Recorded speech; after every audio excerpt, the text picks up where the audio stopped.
Hello नमस्कार दोस्तों, मैं अभिनव राय एक बार फिर से आप सबका स्वागत करता हूं अपने यूट्यूब चैनल नॉलेज एकेडमी अभिनव में। और आज हम लोग बात करेंगे आधुनिक भारत के इतिहास के बारे में। आधुनिक भारत के इतिहास से कुछ इम्पोर्टेंट क्वेश्चन जो आपके एग्जाम से रिलेटेड होंगे और बहुत ही इम्पोर्टेंट है। ओके, तो इसे पूरा देखिएगा, समझिएगा। ओके, और अच्छा लगे तो लाइक जरूर करिए। ओके, तो चलिए हम लोग स्टार्ट करते हैं समय न गवाते हुए आधुनिक भारत के इतिहास के प्रथम क्वेश्चन को। ठीक है, तो ईश्वर चंद्र विद्यासागर 19वीं शताब्दी के महान समाज सुधारक थे। उन्होंने किस सामाजिक कार्य के लिए संघर्ष किया था? ओके, बड़ा आसान सा क्वेश्चन है। तो ईश्वर चंद्र विद्यासागर जो समाज सुधारक है वो किस सामाजिक कार्य के लिए संघर्ष किया था? महिला शिक्षा के लिए, विधवा पुनर्विवाह के लिए, सती प्रथा की समाप्ति के लिए या छुआछूत के लिए? तो किसके लिए था? तो वो है विधवा पुनर्विवाह के लिए। ओके,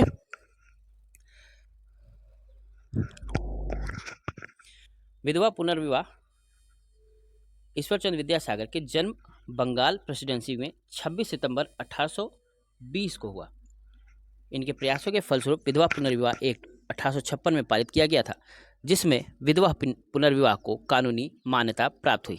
याद रखिएगा, इसमें जो नोट्स हैं वो भी आपके लिए बहुत ही कारगर हैं, तो इसको बहुत ही ध्यान से देखिए, क्योंकि इससे रिलेटेड बहुत सारे क्वेश्चंस जो है वो आपके यहीं पे क्लियर हो जाएंगे। तो नेक्स्ट क्वेश्चन है, ब्रिटिश गवर्नर जनरल द्वारा अपनाई गई नीतियों का अवलोकन कीजिए जिनका उपयोग अंग्रेजों द्वारा भारत में अपने शासन का प्रसार करने के लिए किया गया था। तो अधीनस्थ प्रतिकरण, घेरे के नीति, अधीनस्थ संघ की नीति।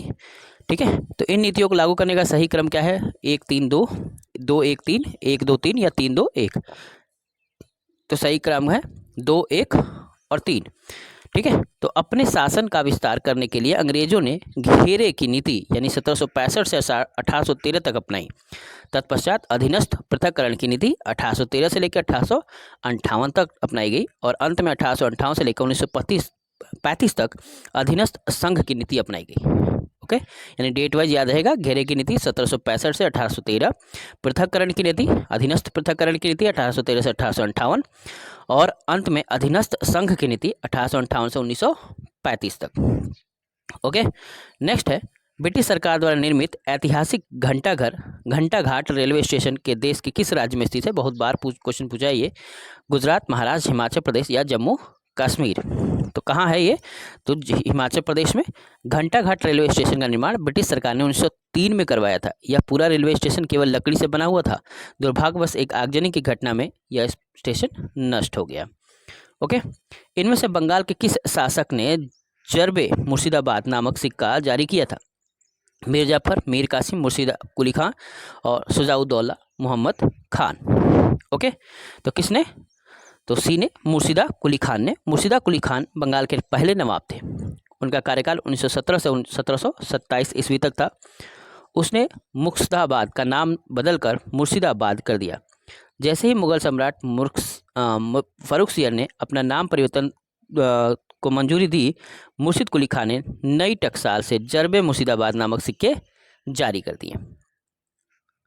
ओके, नेक्स्ट, युद्ध के बाद भारत ऐसा घाव बन जाएगा जो ब्रिटिश साम्राज्य की ताकत को क्षीण कर देगा, यह कथन किसने कहा था? तो लॉर्ड वेवल ने, लॉर्ड लिंथलिगो ने, लॉर्ड माउंटबेटन ने या सर स्टैफोर्ड क्रिप्स ने? किसने कहा? तो ये कहा लॉर्ड वेवल ने। 1 अक्टूबर 1943 से 21 फरवरी 1947 तक ये भारत के वायसराय थे। SNTD महिला विश्वविद्यालय, पहला महिला विश्वविद्यालय किस स्थान पर स्थापित किया गया था? मुंबई, पुणे, ठाणे या नासिक? ठीक, तो कहाँ है ये? पुणे। ठीक है, 1916 में स्थापित किया गया था, पहला मुस्लिम, ठीक है, पहला महिला शिक्षा संस्थान विश्वविद्यालय। भारत की आज़ादी के बाद राज्य के विलय के दौरान किस राज्य के शासक के फरमान को भारत सरकार ने संदेहपूर्ण वैधता का कानूनी दावा कहकर नकार दिया था?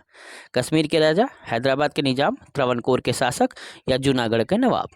ठीक है, किसका जो फरमान था उसको इनकार कर दिया था, नकार दिया गया था? तो वह हैदराबाद के निजाम का।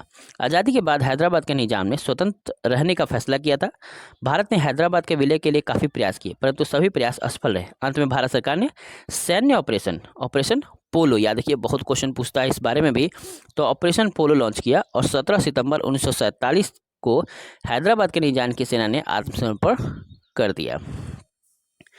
इंदिरा मुजिम संधि के समय अवधि कब समाप्त हुई? ओके, 1992 में, 1995 में, 1997 में या 2000 में? ठीक है, तो सही आंसर है 1997 में। इंदिरा मुजिम 25 वर्षीय संधि पर 19 मार्च 1972 को तत्कालीन भारतीय प्रधानमंत्री इंदिरा गांधी व बांग्लादेशी प्रधानमंत्री शेख मुजीबुर्रहमान ने हस्ताक्षर किए थे। इस संधि पर हस्ताक्षर बांग्लादेश के जन्म के कुछ समय बाद दोनों देशों के द्विपक्षीय संबंध स्थापित करने के उद्देश्य से किया गया था। ओके, नेक्स्ट है the Indian war of independence नामक पुस्तक किसने लिखी थी? बड़ा ही इंपॉर्टेंट क्वेश्चन है, ठीक है, और आसान भी। गणेश शंकर विद्यार्थी, एस श्रीनिवास अयंगर, मदन लाल धिंगरा या विनय दामोदर सावरकर?